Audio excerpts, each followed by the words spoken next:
Bueno, estamos de regreso y le vamos a dar la bienvenida al secretario administrativo financiero, el hombre de los números en la Universidad Nacional de San Juan, Ricardo Coca. Gracias por acompañarnos, Ricardo, bienvenido. Hola Daniel, buenos días. Bueno, a ver, vamos por lo más reciente y es cómo ha alterado el escenario este fallo de la Corte que convalidó la cautelar por la cual quedan en vigencia, al menos transitoriamente, los artículos 5 y 6 de la Ley de Financiamiento Universitario, artículos atinentes a los salarios, básicamente, y el régimen Sí. de becas a los estudiantes. Yo quiero ser muy poco cuidadoso, si se quiere, con esto que voy a decir, ¿no? Pero la ley de financiamiento universitario es una ley del pasado. ¿Qué quiero decir con esto? Que como se armó esa ley, lo que implica es un recupero salarial, entre otros, de un periodo de tiempo, pero no fija nada para adelante. Así que de aquí para adelante las universidades estamos sujetas a lo que pase en los presupuestos Claro. sucesivos que se den, ¿no? Con lo cual, no soy muy esperanzado en el futuro Ujú. de esta situación, ¿no? Sí, en esto, el fallo de la Corte yo creo que fue muy interesante porque, bueno, ahora pone al gobierno nacional en la necesidad de cumplir con lo que se planteó en la cautelar, que eran artículos 5 y 6. ¿Por qué esos dos artículos? Porque eran básicamente los alimentarios, ¿no? Por un lado el Claro. salario de docentes y no docentes y por otro lado el tema de becas para estudiantes. Hoy el gobierno debería ya estar pensando en convocar para reajustar esto. Se reajustó en junio un 21,33, que en octubre llegaría al 24 y más o menos se estima que falta un 25%, un poquito más, para completar lo que se perdió 2023, 2024, 2025. Que la verdad que fue un periodo muy complicado porque el deterioro salarial fue terrible, la sangría de docentes fue muy grande. Y por otro lado también, bueno, gastos de funcionamiento quedaron por el piso y demás, ¿no? 30% de recorte real en lo que es el presupuesto universitario y prácticamente el 50% de salario, ¿no? Ricardo, entonces, a ver, el gobierno alivió parcialmente, por los números que vos me das, la mitad más o menos alivió de la deuda consolidada y ahora se tienen que sentar para ver cómo van a cumplir con la parte restante. Digo, no, no hay más margen para seguirlo dilatando. No hay más margen porque ahora los funcionarios son pasibles de una condena de tipo legal, ¿no? Y Ajá. está en condiciones de hacerse juicio a aquel funcionario que incumpla con un fallo de la Corte, que como digo es parcial, artículos 5 y 6. Queda el Sí, fondo de la ley, que es básicamente gasto de funcionamiento, extensión, investigación, sí. el sistema, o sea, todo lo que es la infraestructura universitaria. Pensemos que así como no se hizo un metro de ruta en Mm, este gobierno, tampoco se tocó un ladrillo, ¿no? Lo mm, que hemos hecho nosotros, hemos tenido que hacerlo detrayendo de mm. otras cosas. Quizá no comprabas la computadora más nueva, quizá no comprabas el equipamiento más nuevo y eso lo dedicabas a tratar de terminar escuela de música o tratar de terminar otras obras que tenemos, ¿no? Ahora, me decís que no sos muy optimista respecto del futuro, ¿no? Este gobierno fue muy coherente con lo que ellos plantearon desde un primer momento. Yo recuerdo verlo sentado al presidente y a la vicepresidenta en ese momento cuando estaban en buenas relaciones, Sí. diciendo dentro de los principios que regían su futuro gobierno, no hay mejor educación que la que se paga, no hay mejor salud que la que se paga. Eso está en su carta Sí, orgánica. sí, sí, sí. Es decir, ellos, si hoy por hoy tuvieran mayorías calificadas, indudablemente querían hacer una universidad o arancelada o directamente dejándola en manos de privados. Eso no me cabe ninguna duda. No las tienen, por eso tienen que moverse dentro de este complejo tema de relaciones Estado-Estado, porque nosotros somos parte del Estado y a Mm, la vez estamos mm. como requiriendo una demanda contra el Estado, ¿no? Así que yo no soy optimista en este sentido. En octubre conoceremos el presupuesto, en septiembre conoceremos el presupuesto Para el año que viene. 2027 Sí. y ahí nuevamente veremos si las universidades otra vez caemos en esto de que se les dé ni siquiera lo mínimo indispensable, sino de seguirlas atrasando respecto a lo que necesitarían para mantener el sistema estable, ¿no? No ir a un sistema oscilante crítico. Ahora, yo advierto que hay como una reconfiguración. ¿En qué sentido, digo, Ricardo? Claramente el Estado ya no es lo que era. Milei ha transformado, de hecho ha pasado, ¿no? En el ámbito universitario, ha transformado las reglas de reparto y distribución de facto, con la ley o sin la Seguro. ley. Y no sé, esto casi es futurología, ¿no? Si son las reglas de aquí en adelante. Son las reglas de aquí en adelante y hay una estrategia muy clara. O sea, el gobierno nacional apunta siempre al déficit cero, esto es lo suyo, esto es el discurso que ha hecho calar en la gente inclusive.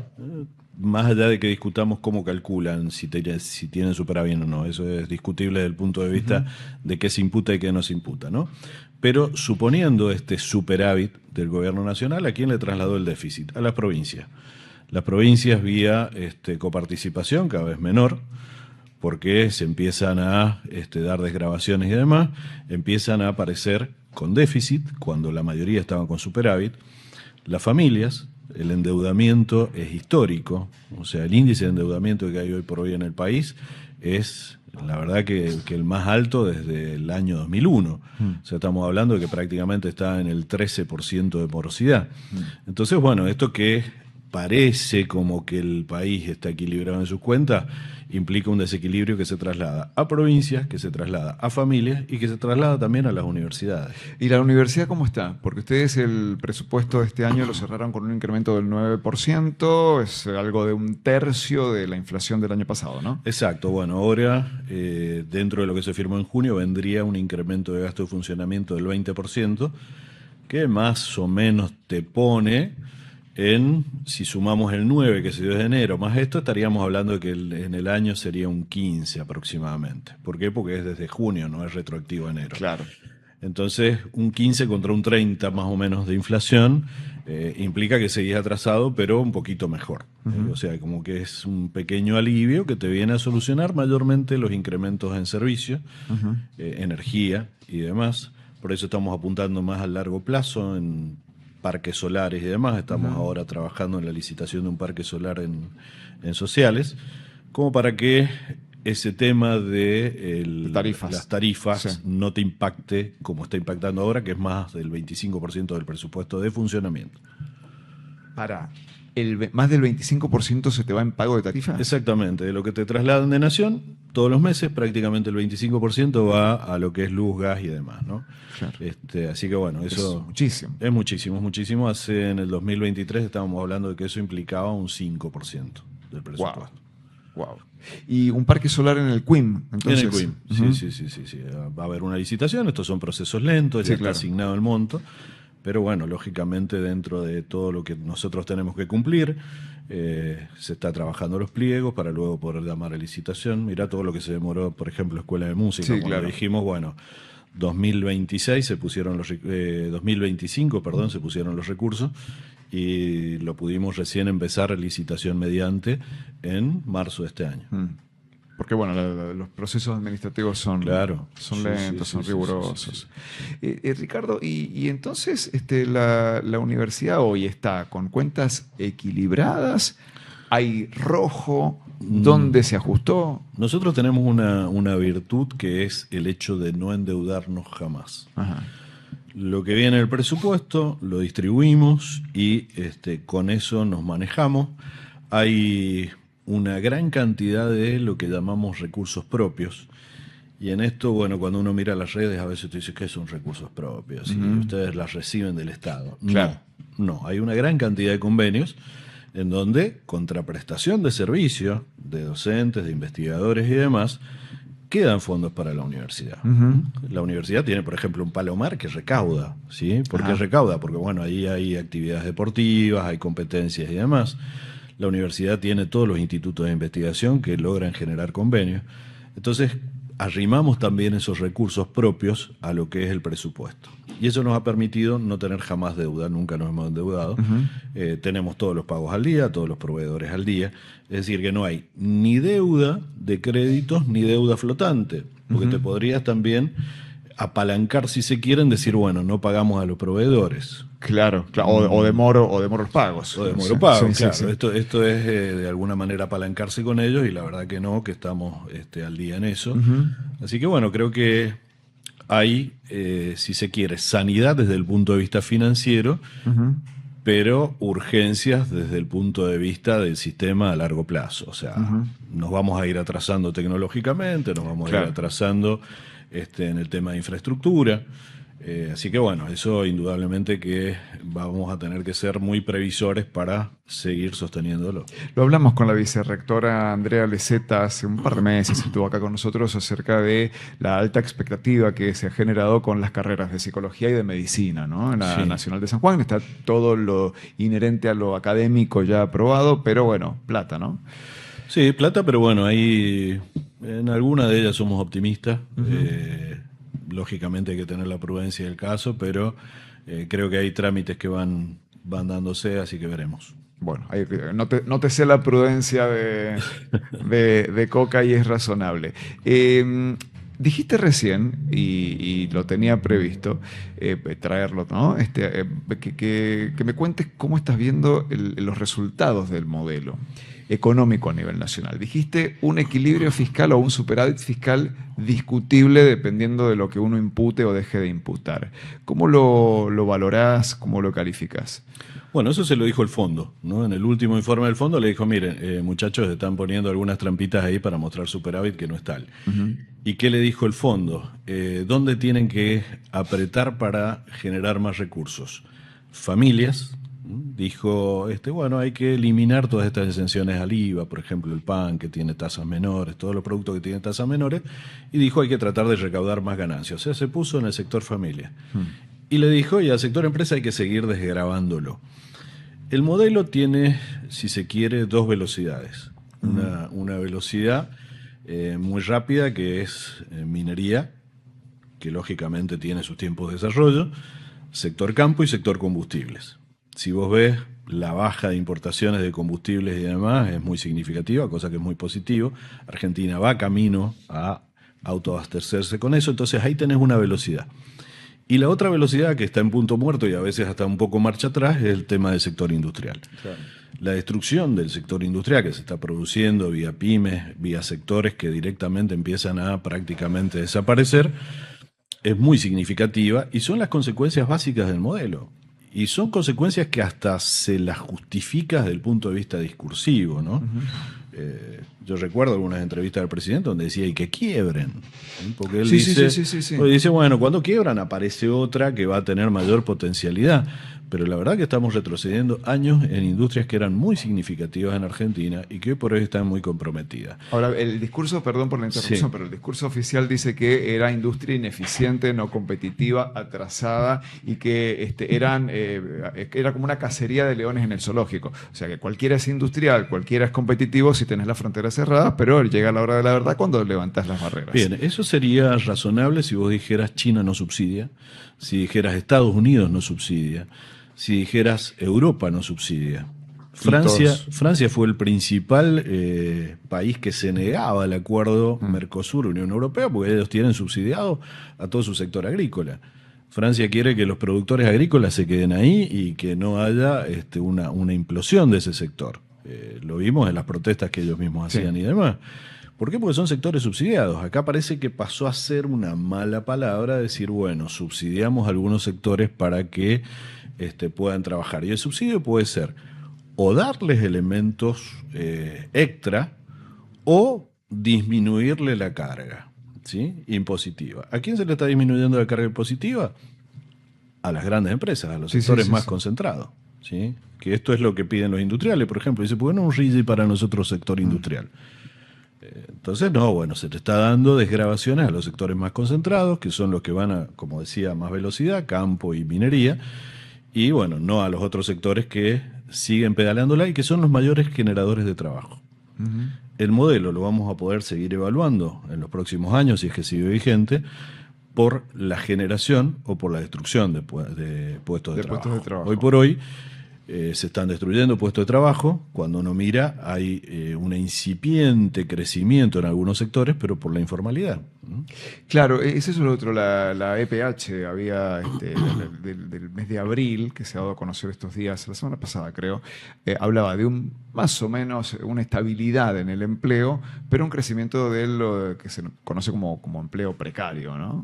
Exactamente. Forrestier, creo que es la autora, escribió un libro ya hace unos años que se llamaba El horror económico, que ella hablaba de la economía, que podía generar crecimiento, que podía generar algunos bienes positivos para la sociedad, pero a costa de no generar empleo. Ese libro en su momento fue visto como una cuestión medio malthusiana, viste que Malthus decía, bueno, el mundo no prospera de esta manera, Claro. y la criticaron mucho, pero la verdad que uno empieza a ver esto, ¿no? Cómo muchas de las fuentes de trabajo empiezan a hacer esto, el cuentapropismo, aquel que cree que por ser monotributista tiene un trabajo o es hasta casi un empresario. Dice, no, yo soy libre y manejo mis tiempos. Sí, y sí, demás, claro, no tengo jefes. No tengo jefes. Sí. Entonces, hasta que no empieza a colapsar y empieza a darse cuenta que no llega a fin de mes, para él esto es su empresa, ¿no? Claro, y fíjate que vos planteas como una temporalidad, como que se va a llegar a un punto de agotamiento. Y yo no sé, y acá te llevo a lo otro.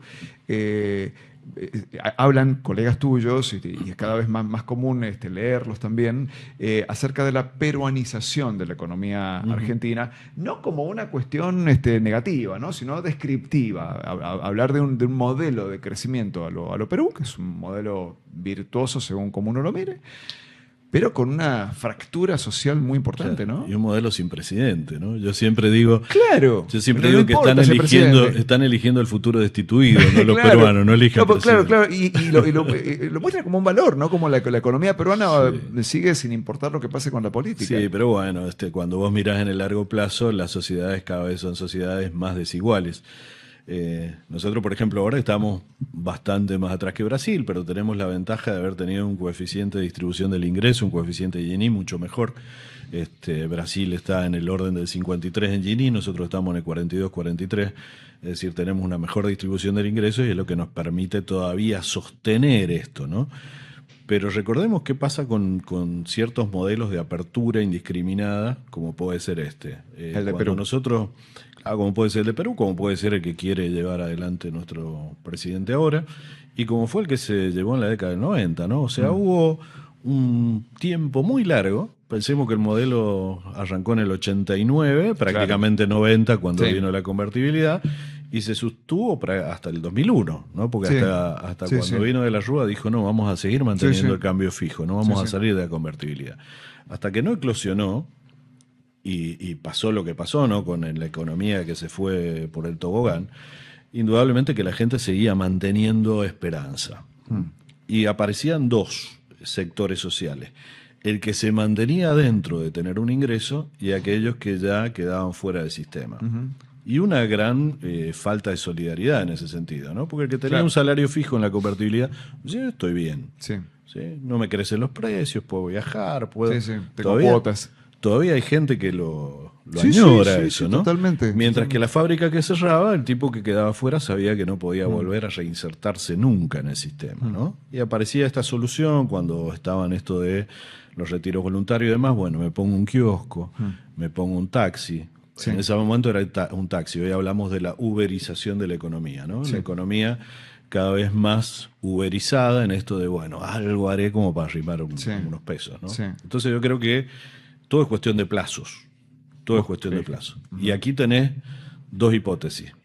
Argentina despega por las inversiones y empieza a crecer el salario y empieza a desarrollarse la economía y eso trasvasa y derrama. O el otro escenario que es, bueno, esto eclosiona en algún momento.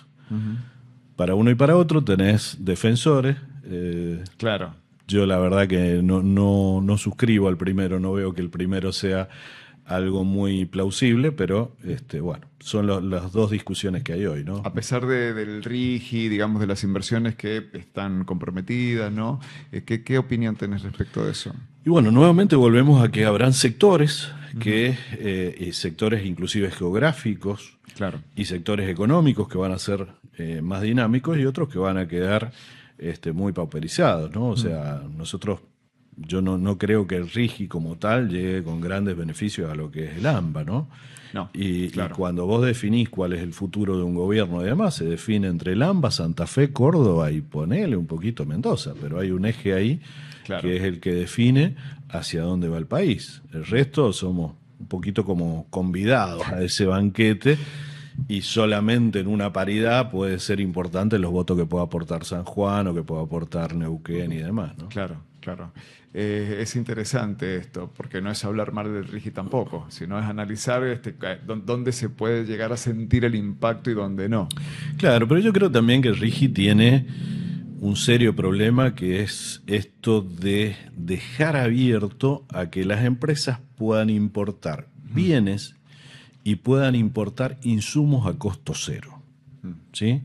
O sea, una empresa que es favorecedora del RIGI, lo vimos hace poquito con este caso que se planteó de el campamento que viene directamente de China y la base que la va a hacer una empresa de Santa Fe, que espero que hayan visto que San Juan es zona sísmica. No sé si tienen mucha experiencia en eso, ¿no?